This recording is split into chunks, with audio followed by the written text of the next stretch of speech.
The mission of a Toastmasters Club is to provide a mutually supportive and a positive learning environment where every member is given the opportunity to develop communication and leadership skills, which in turn fosters self-confidence and personal growth. The Speakers Bureau Toastmasters Club embraces the entire Toastmasters vision. We have found that leaders, generally speaking, all have one particular trait in common: they are all great speakers. Perhaps you aspire to be a leader. And if you do aspire to be a leader, you are going to enjoy the next few minutes. What you are about to see is several speakers in varying degrees of their development as they aspire to be professional speakers. Aspiring to be a professional speaker, whether or not you want to be a professional speaker, is always a good thing if you want to be a leader. So take a few moments, enjoy this show, and make sure to relax and just let it overtake you.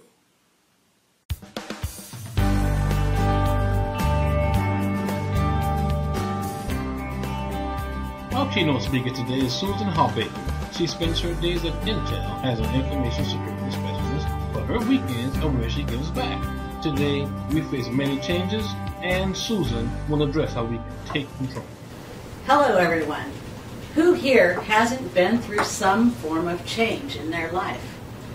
Who hasn't faced getting married, getting divorced, having children, perhaps losing a job? Everyone here has. I personally have gone through all of those things.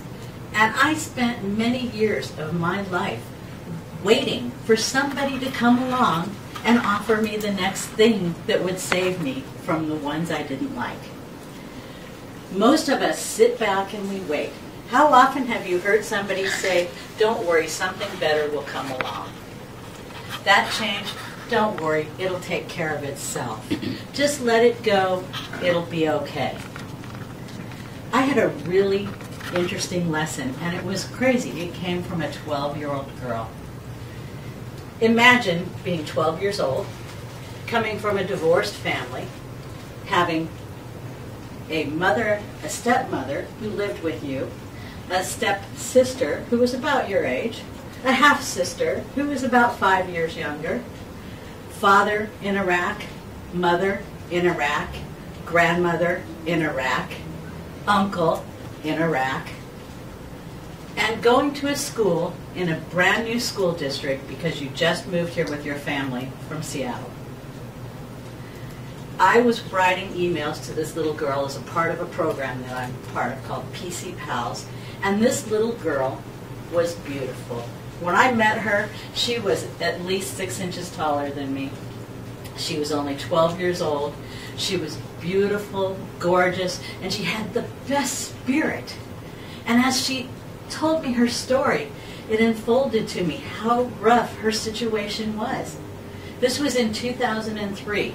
When Iraq was getting pretty hot and heavy and things were very dangerous for her family over there. And I watched this little girl's spirit just stay out there and be up and positive. And I kept on waiting for that horrible news to come in that she'd lost one of these family members. And her family was everything to her. She loved her family. Every email she sent me talked about what somebody in her family had done. She loved her half-sister. She loved her stepsister. They were her heart. They were her pride and joy. And I watched her going through all of this and waiting for something bad to happen. But this little girl taught me everything I needed to know about change. She told me up front, when I grow up, I want to be a journalist. I don't know how to do it yet. I don't know where to start, but I want to be a journalist. And I wrote her a simple little email. I said, "Have you thought about starting a school newspaper?" The next week, she had started the school newspaper. She went to the principal, she asked permission, got permission to write it, and was out being a roving reporter and had started a "What Are You Doing This Week" column and had a school newspaper that she was printing at the school office and posting around the school. And hundreds of kids were responding to this. This is in junior high school that she was in, 7th grade. And I was amazed. I'm thinking, wow, one small suggestion. And I just knew when this little girl grew up, she's about 22 years old right now, by the way. When she grew up, I knew I'm going to see her on TV. She's going to be some famous journalist, and she's going to be out there, a roving reporter, covering the world. But we spent the year waiting for that horrible news to come through. And all the time, she was positive, and I was nervous. I was the one who was scared for her, because her love, her heart was right out there, just shining. And then one day the news came. Her aunt had been shot in Iraq. And I saw the very first line of that email, and my heart broke. I was like, oh my God, what now? The next line was, but it's great. She gets to spend 6 weeks in Germany and see all of Europe while she's there. Well, that's taking change by the horns. My goodness, I would never have thought that you would turn getting shot in Iraq into a tour of Europe. But that's what her aunt was doing. And I realized that this little girl had learned how to take the changes that had come to her. Over her life, she had been moved as her family was in the Army. She had lost family members, gained family members, had to adopt family members, and every time she took it with this positive spirit. At the end of the year, I was sitting at my desk, and I'm going to cry if I even talk too much about it, and the email came through. It was Easter week. Her father sent her an email. He had just gotten back from Iraq for a 2-week visit, and he was in Seattle. So she was going to Seattle to see her family for Easter. And I sat at my desk, all by myself, all alone, late at night in my office, crying out of sheer joy for this little girl for getting that one gift. Now I ask you, what change have you got, and how did you take it? Did you smile and say, I get to tour Europe? Or did you wander around telling the world how your life was ended because your job wasn't going the way you wanted, or because the things that you thought you were getting were over, that your marriage maybe was failing? Did you have to file for divorce and tell the world that I failed at something? Or did you step forward and blossom with that change and embrace it? Did you choose to take the next step in a positive frame of mind? It all comes from inside. You get to choose. Yes, change will happen. Change will come at you every single day. Every day, good things and bad things are presented to you. Do you even see them when they go by? Or are you waiting for the perfect thing to come along? I get offers every day, and I don't even know about it. I was told just this week that a job is going to be offered to me, and my manager asked me to please decline it because he has bigger things in mind for me. But the offer is on its way, and he's aware of it. And I had to step back and think, how would this even have happened? How can an offer like that come my way? And I'm not even aware that it's on the way. Now I get a choice to make. And it's choosing how you deal with change that's up to you. No matter what you do, the change will be there. When in my intro he said I spend my weekends giving back. My weekends are spent at a women's shelter. Every 2 Saturdays a month, I go and I teach classes. They're called Skills for Living classes. In these Skills for Living classes, I'm teaching ladies who have become homeless. They're single mothers living in a shelter, sharing a room with another family, and they don't have a job. They don't have a house. Many of them are drug addicts or ex-drug addicts. Some of them have recently been released from prison, and they do not have freedom. They're required to be in their house every day by a certain time. They have to have their bag checked when they come and go. They're not even allowed to have a razor in their bedroom. These ladies are under strict lock and key. Now, ask yourself, could you deal with living like that? But these ladies have to figure out how to pick themselves up. They have to figure out how to learn new skills. They have to choose which skills. They get 3 choices: office skills, child care, or restaurant management. Pick one. They have to make a choice. And then they have to go out and establish their housing. They have to pay off their bills. They have to become debt-free in order to qualify for the next step, which is housing for this program. These ladies are faced with this change every day. Do you think that they realized this was coming when they were 12 years old? Do you think that when they were 12-year-olds and saying, I want to be a journalist, that they saw themselves living in a shelter and trying to raise their children in a shelter? I don't think so. But that change has now come along, and here they sit. And they have to ask themselves, what am I going to do with it? And I'm looking at 15 women in a class most weeks, And some of them are positive, and they're spirited, and they're telling me what they're going to be doing next year, and they've got that plan. And then I have the other ones sitting there being a victim, and they're waiting, and they're pausing. And they're saying something will come along. Someone will come and save me. Nobody's going to come and save you. You have to choose to save yourself. You have to choose which change you take on. You have to choose how you embrace that change. And if you don't make a choice, guess what? The world makes the choice for you. It's up to you how you go about this. Personally, since meeting that little girl 10 years ago, I've decided to take the choices myself. I've decided to be who I want to be, go after what I want to go after. That has directed me in at least 3 job changes. It has made me successful in every single one. Granted, one of them turned out not to be what I wanted. But guess what? I picked it. I also chose when to leave it. So you have that same choice in front of you. What are you going to do tomorrow when something wanders by your path and you have an opportunity? Are you going to choose to make a change? Or are you going to wait until change comes and slams you in the gut and you get to deal with the aftermath? Whatever you do not become a victim of it. Choose to move forward through it in a positive manner. And when you get to the end of that process, you'll get whatever you make out of it. It's up to you. You get to take it. And I encourage you to choose for yourself.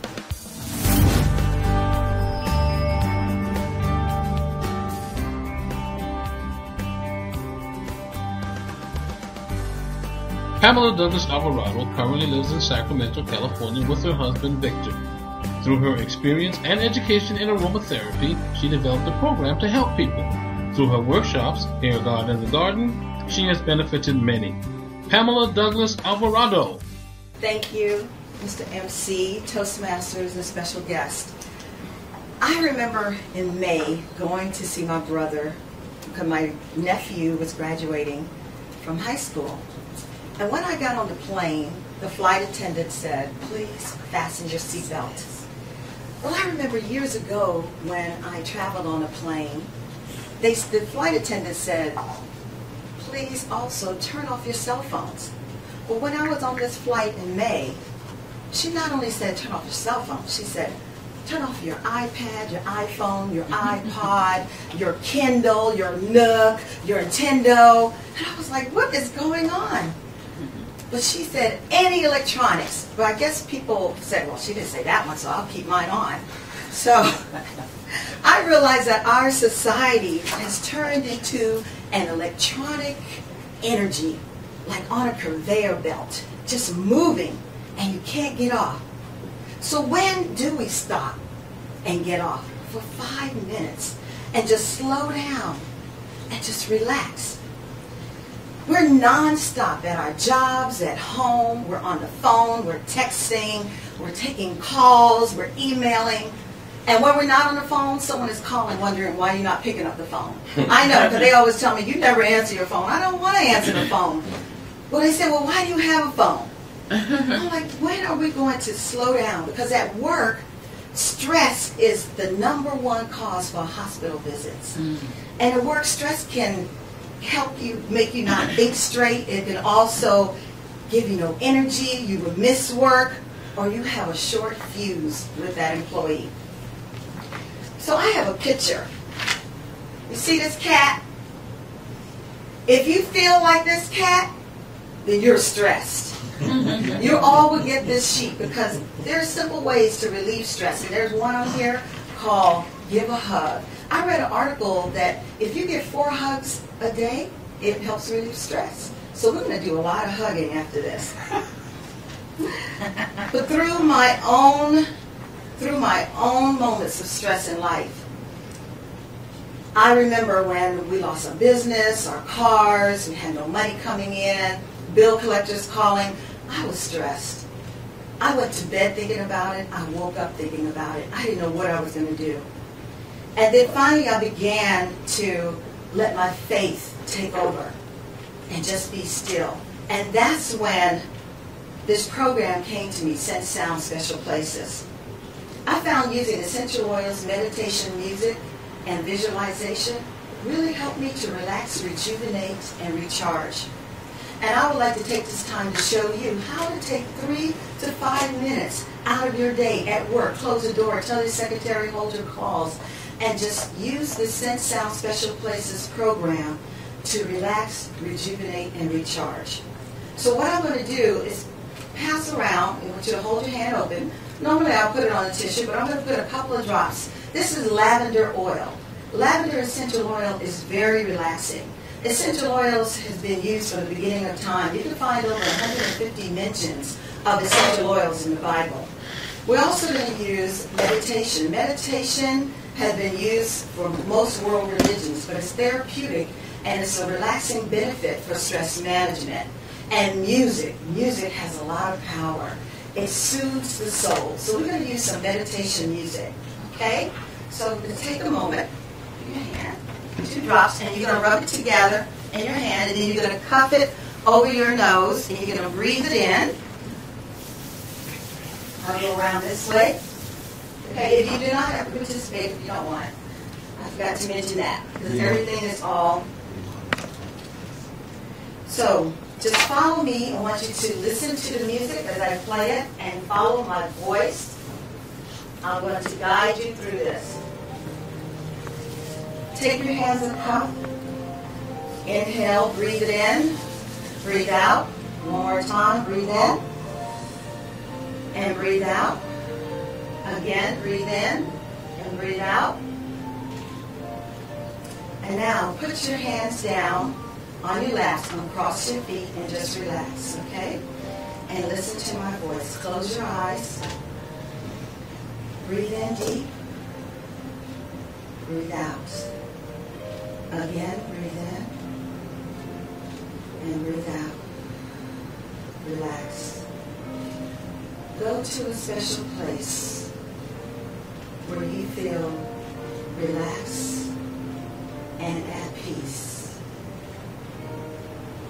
Go to a special place where you can breathe. Again, breathe in and breathe out. Relax. And in this special place, listen to the music and allow it to relax you.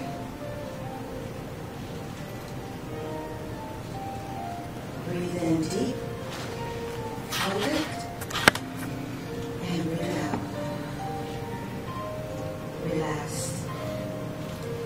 Now feel all the stress and tension roll down from the top of your head to your neck, your shoulders, your arms, and out through your fingertips. Breathe in and breathe out. Relax.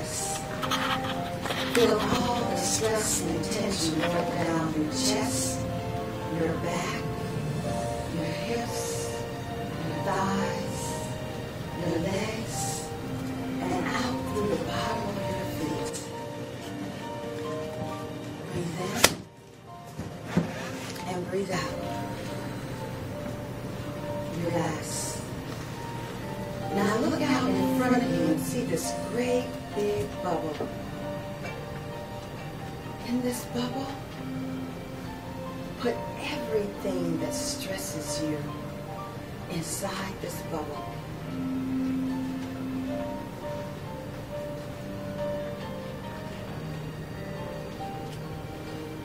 Breathe in and breathe out. Relax. And now release this bubble and watch it float up, up, up into the sky. And let go.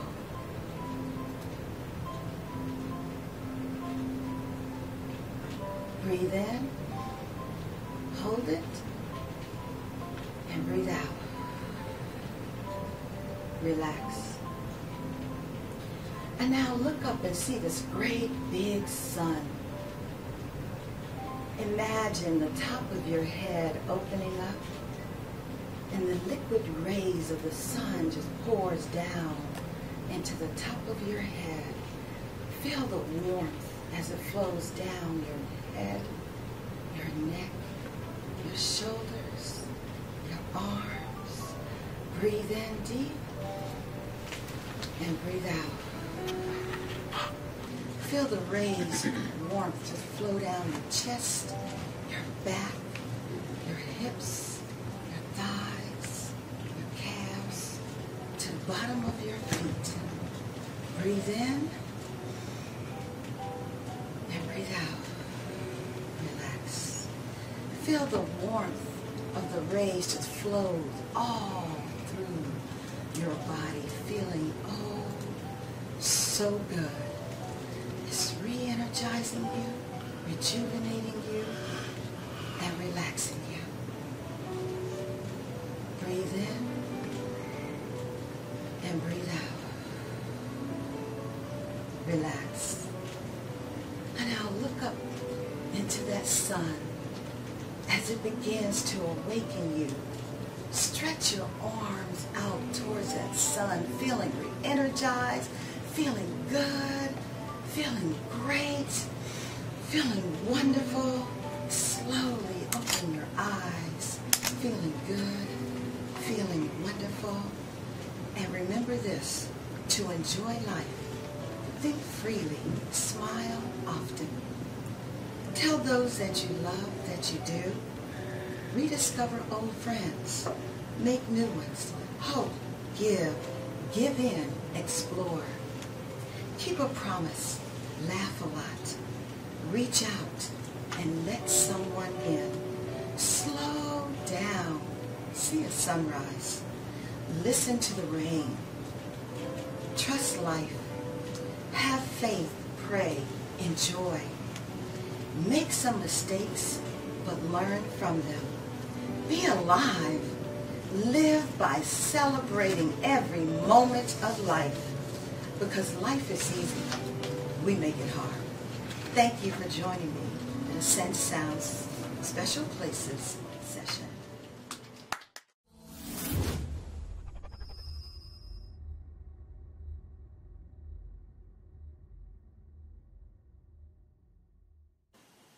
One day, a man bought himself a horse. All of his friends said to him, "That's good." The following day, the horse ran away, and his friends said to him, "Oh man, that's too bad." Well, the next day the horse came back with a herd of mare. And as all of his friends went, they said, "That's good." Well, the day after that, the man's son broke his arm while he was breaking one of the mares. Can you believe that? And all of his friends said, "Oh man, that's so bad." Oh, but then the next day, the village went to war, and the man's son, since he had a broken arm, didn't have to go to war. And all of his friends who had sons said, "Oh man, that's good. You are so lucky. You are so fortunate." Well, guess what? You ask yourself the question, was buying a horse a good thing? Or was buying a horse a bad thing? Well, obviously, from where I sit, the answer depends on when you came in the story. We jump up ahead of ourselves now and we say, what kind of life am I living? What kind of life are you living? Are you having a good life? Are you having a bad life? Well, you don't really know, do you? And the reason that you don't really know is because you don't know the end of the story. I'm here to discourage you from characterizing what happens to you as whether it is good or whether it is bad, because that can absolutely sink you. Your mindset, the way you think of things, the way you approach things has so much to do with the results. It is well known that the way that you approach a particular task determines how you feel about the outcome of that task. Take, for instance, in my particular case, years ago, when I was in Morehouse College, guess what? I didn't graduate from Morehouse College. It took me years and years and years before I could utter the absolute truth, which was, I flunked out of college.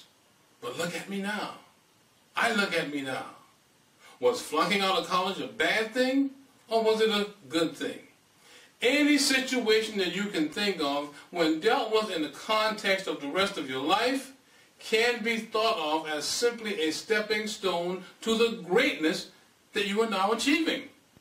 And if you don't find a way to reframe, if you don't find a way to look at things a little bit differently, well, every setback is going to get you deeper and deeper into that pit of despair. Someone said that the definition of success was moving from failure to failure to failure, and I can see how that is true. Because each time you try to do something, you may not get to your peak the first time. It might take you 2 or 3 tries, and if you looked at every attempt that didn't come out the way you wanted to, if you looked at it all as a failure, then that's going to make you the worse for the next attempt. I spent several years in the emergency room, several years taking care of patients, and you better believe the next patient I'm taking care of is not interested in how good or how bad it was with the last patient that I took care of. So I urge you, look at it the right way. What you have just seen is an excerpt from a regularly scheduled meeting of the Speakers Bureau Toastmasters Club at 2801 L Street in Sacramento, California. We meet on the 2nd floor in Conference Room B. And as I said at the top of the show, if you are a leader or you aspire to be a leader, then the Speakers Bureau Toastmasters Club may be a place that you want to be.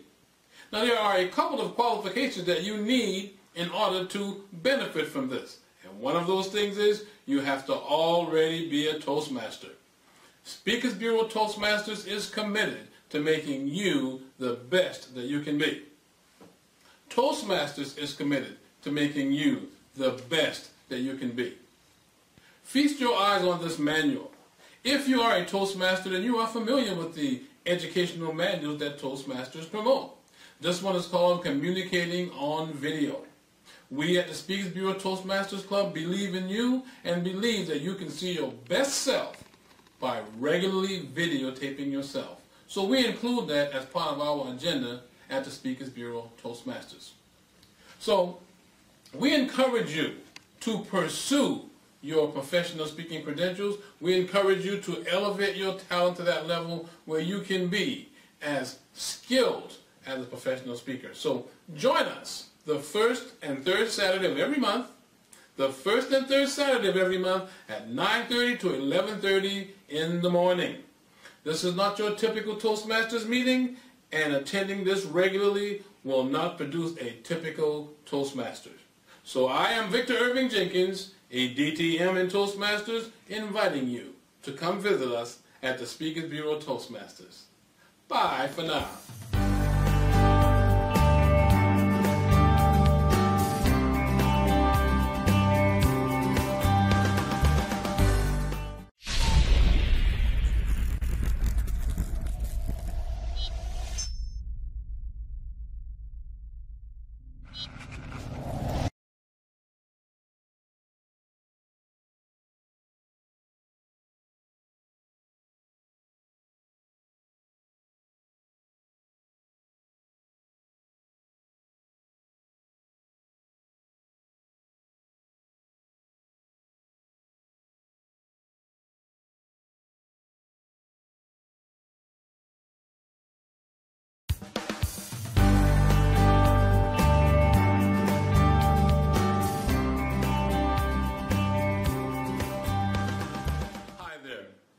The mission of a Toastmasters Club is to provide a mutually supportive and a positive learning environment where every member is given the opportunity to develop communication and leadership skills, which in turn fosters self-confidence and personal growth.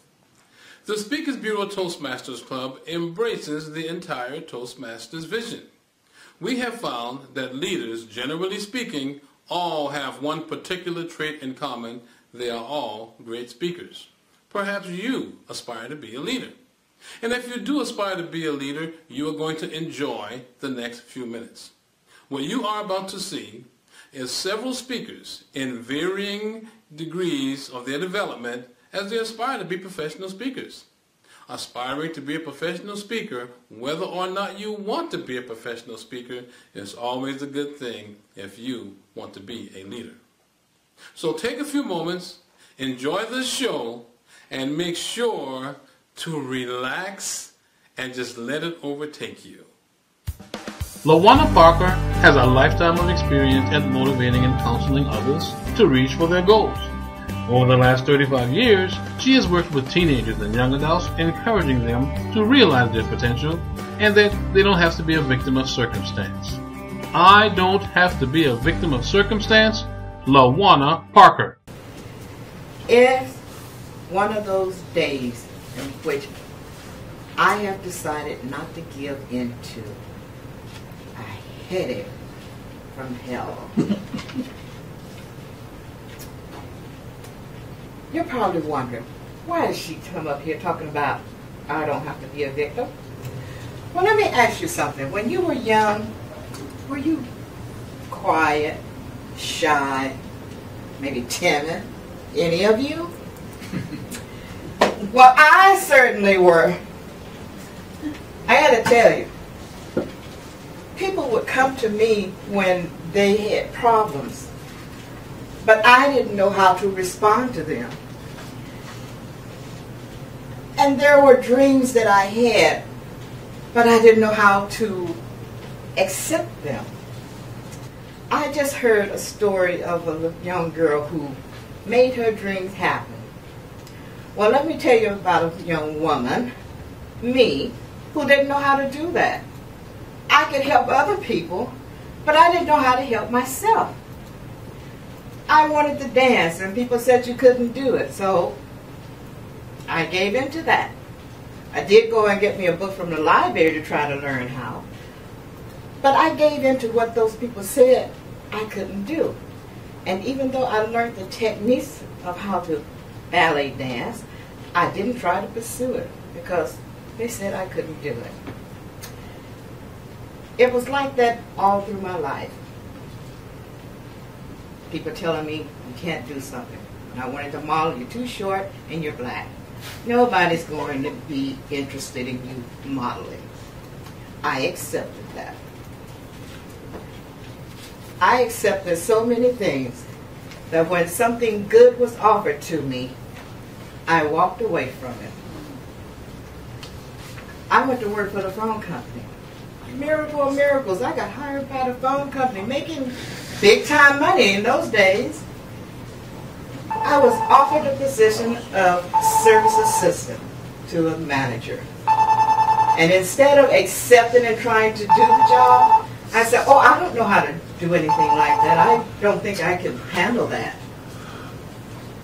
So she took it and gave it to someone else. I never got asked again. I was in a program learning personal development.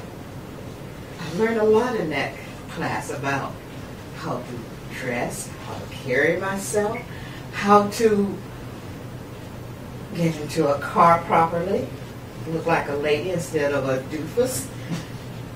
I learned many things in there, and the instructor, the lady who owned it, was very impressed. So impressed that when she found out we were moving to Sacramento, she offered me the opportunity of a lifetime. She said, LaWanna, I'd like to expand my business. Would you be willing to run a program in Sacramento for me? And again, those fears came back of people telling me what I couldn't do. And I said, oh, I don't think that's something I could handle. That requires somebody with better education, someone who could speak the language better, who knew what they were doing. I really don't think I'm the one you should ask to do that. So I missed out on another opportunity. Now you probably wonder, what's that got to do with you? Well, sure, some of you have done the same things. You've listened to people telling you that you can't do something, and you've accepted it. Well, a change came for me when I met a woman. Her name was Velma Stokely. And I don't know what she saw in me, but she refused to let me accept that I couldn't do something. And she put me out there in front of people. She got me involved in community development and anything that was going on, she had me out there. Now that was new for me. I never had anybody who had my back before. Someone who said, you can do, and I'm going to be there for you. A new twist for me. But you know what? I started my own modeling group. I produced my own fashion shows, and they were great. When I needed something, it seemed like the heavens opened up and it provided me with what I needed, and I was able to do those. Now, one of those other things I wanted to do when I was a young girl was to be in a beauty pageant. Well, of course, I never got to be in a beauty pageant, but I did have my own beauty pageant in which girls came to me asking to be in it, and they were very successful. I was asked once to represent my chapter as their queen, so that's as close as I came to being in a beauty pageant and getting to be queen. But I did it. I made it, so it doesn't matter how I got there. The point is, I got there. And what I have learned in all these years is that when you need to do something, if it's something you truly want to do, make sure of the people that you surround yourself with. Don't just hang around with people who are going to constantly tell you you're wasting your time, you can't do. Because those people have already failed. And they don't want you to succeed because that makes them look bad. What you want are people who are going to be there for you, people who are going to say, you can do it. Don't give up. And an example for me would be Brenda sitting over there in the back. I did a program just this past October. I hadn't done anything in years for personal reasons I won't go into right now, but I hadn't done anything for years. So this was a first in a long, long time of something that I was tackling that was bigger than myself. And at one point I thought, maybe I should ask them to have somebody else chair this. But Brenda told me, you can do this. These are the things you need to be doing, and you can do this. Well, I'm here to say, Brenda, it was a success. The program turned out better than I expected. Got lots of compliments on it, so thank you for having my back. It's very important to know that someone is there for you. And I want each of you to take away from me this day the knowledge that whatever it is you want to do, short of going out there saying, I want to be a professional football player and you've never played football before, to know that you can do anything that you want. You just have to decide, I'm going to go out there and I'm going to do it. Now, what are the steps I need to take in order to achieve what my dream is, my goal? Sit down and write it on paper. I think that is the first step to commitment, if you get it on paper. So whatever you do, whatever your dream, don't let anyone take that from you. Tackle it. Because even if you fail, you know what you need to do to improve the next time, to get it right. And you'll never know until you try. I heard someone say one time that the only way to succeed is to fail, because you learn when you fail. Those aren't the exact words, but it's close enough to what they tried to instill in me. The point is, you don't have to be a victim of your circumstances. I grew up in the projects, and as far as people in the projects were concerned, that's where I was going to always be, in the projects. I was never going to make anything of myself. I was never going anywhere. And I probably would have been there today. It had not been for one little thing. I had a child, and I suddenly wanted better for him. And that meant doing things that I would have shied away from ordinarily. Find something in your life that will help push you to do beyond what you think you're capable of. Because you know what? We all have big dreams, and we're all capable of achieving those dreams. We just need someone to say, you can do it. And I'm here to support you. So all of you out there listening to me now, I want you to take this in heart. You do not have to be a victim.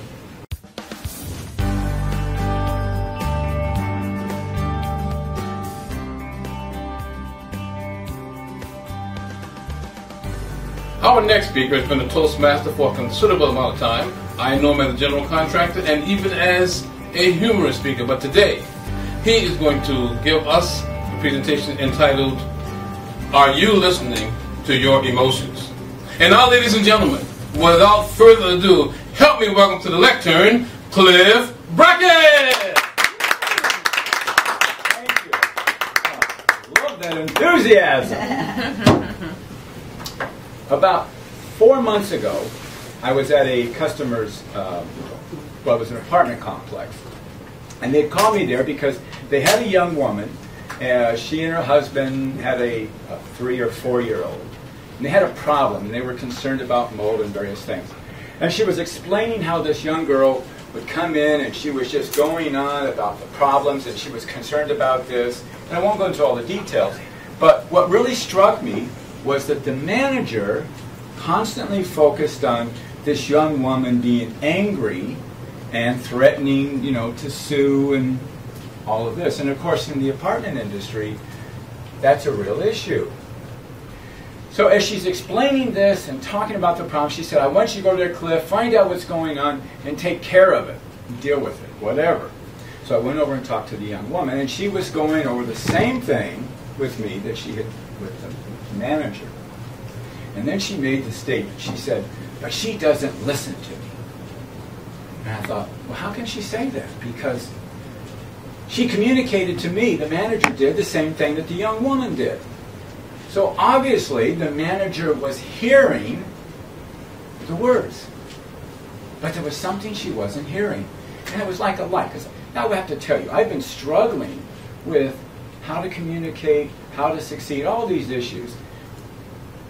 And there was something missing.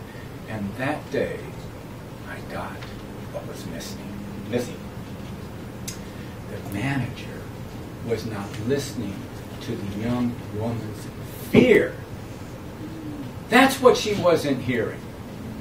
All she heard was the woman's anger. Because what the young woman was trying to do was to use her anger to get the manager to hear the fear. So I thought, well, I think we can deal with this. So I listened to her, and then I repeated back, so you're afraid that your young daughter is going to get infected with some kind of problem from the mold? Yes! And then she went on. And then the next thing, so you're afraid that this is going... And all I talked about was her fear. And ladies and gentlemen, I'm going to tell you, you could see, you could feel the energy dissipating. And she calmed down. And then I was able to go to the words, okay, so we need to deal with this, and I made a list, and there was like 12 things. When I got done, there was no anger.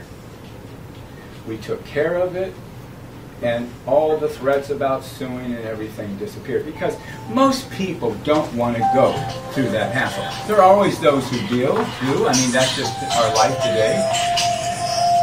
And I began to look at how our emotions, when people get our emotions, we feel like we're being heard.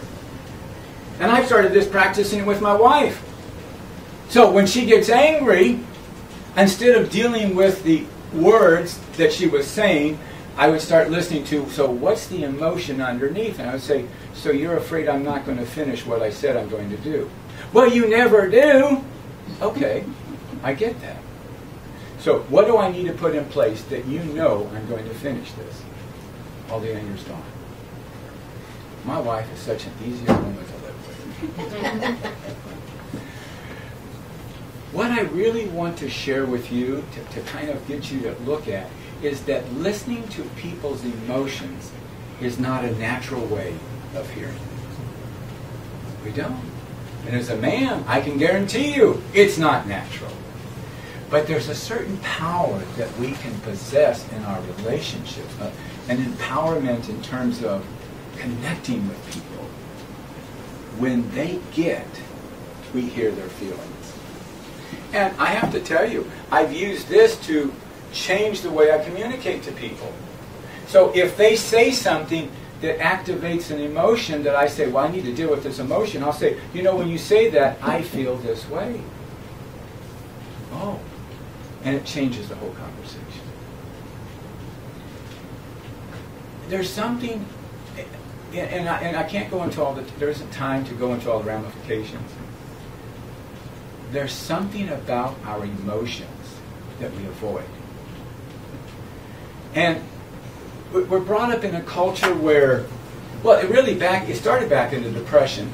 My mother and all of our family grew up in that time, and one of the things that was very common is you never talked about your problems because there was always somebody with a worse problem. So it didn't matter how bad your situation was. My mother grew up very poor, but she heard the same thing. You don't talk about your problems. So when I was growing up, guess what I learned? Don't talk about your problems, which is another way of saying, I don't want to hear what you feel. Don't burden me with your emotions. Now, I've really had to take a look at what the consequences have been in my life. And so I've started a thing called the E-Journal, an emotion journal. And it's taken me a long time to get there. But every day, I write down what I'm feeling. And it's amazing how much garbage is buried down there. But as we begin to become comfortable with what we're feeling, it changes the whole way we look at ourselves. Because what happens is I have begun to feel comfortable being in my skin. This is just what I feel. What our feelings are just neither right nor wrong, good nor bad. How many of you ever heard that? Feelings are neither right nor wrong, good nor bad. But we still judge them. We're afraid of them. When you give up being afraid of your emotions, it then enables you to begin to look at your relationships in a whole new sense of, let's just say, equality. We're all equal because we all have the same emotions. And so now, when I'm listening to somebody, I'm able to be comfortable with what they're feeling. I don't have to take it personal, even if they're angry at me. I mean, I will tell you right now, as president of this club, I've made some bad mistakes, and I'm sure people have judged me. That's how you feel. I got it. It doesn't mean anything. It's just behavior, and you change behavior. You say, well, that behavior didn't work, do a different behavior. That young woman that day, when I watched, as I listened to her emotions, and I watched all that anger just dissolve, it was such a paradigm shift. And so I encourage you, individually, to look at where you avoid your own feelings. Where do you find that emotions come up and you shy away from them? You shut them down? And then ask yourself, what price am I paying by not being confronting or acknowledging my feelings? So in conclusion, I will tell you this. I have shared this with the manager that day. I explained to her what was happening, and I shared that in a nice way. Here's a way that you can begin to have more control in these relationships by getting where your tenants feel you hear their emotions. Now, I'm not going to say that she really took that on fully because it takes practice and it takes a certain commitment. But she did see and she was able to understand how that is important. So I'm sure that it began to make a little bit of a difference. It's not natural.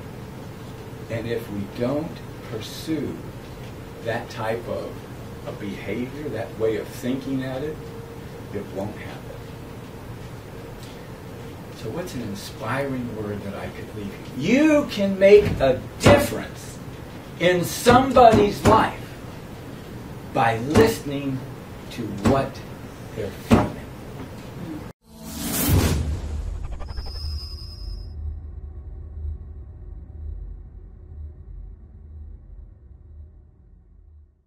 Have you ever wanted a do-over? I'm sure you have wanted a do-over because I have wanted a do-over myself. Unfortunately, though, the rules of the game dictate, the game of life, that there are no do-overs. So you've got to show up properly the first time, don't you? But every now and then we find ourselves showing up at less than our best, and when that happens, we must simply ignore it and move on to the next phase, mustn't we? And that can be a difficult thing. It was difficult for Lieutenant Colonel Rob Walden. Lieutenant Walden was an ace fighter pilot in the recent Gulf War. He's recently written a book called Never Fly Solo. He's now a business coach. How would a business coach evolve from a fighter pilot? He almost wasn't a fighter pilot, you know. He had made a mistake 2 times in a row. On 2 separate occasions in his pilot training, he forgot to drop the landing gear. And each time he forgot to drop the landing gear, it cost the government millions and millions of dollars. So they told him, Lieutenant Rob Walden, you've got one more chance to do that, and you're going to be out. Well, today is a pilot training day. He is going now to train, and he's being trained by Lieutenant Colonel Buster. Now let me tell you about Lieutenant Colonel Buster. Lieutenant Colonel Buster was 6 foot 4 inches tall, weighing in at, well, he weighed as much as the Army would let him weigh, let's put it that way. So he was a huge, imposing man. Lieutenant Rob Walden was an unassuming guy, 5 foot 8, 158 pounds, but oh, he wanted to be a pilot. He dreamt about being a pilot. All of his family expected him to be a pilot, so he was under the gun today to pass this particular course. Colonel Buster knew about what had happened before. Lieutenant Walden knew that Colonel Buster knew about what had happened before.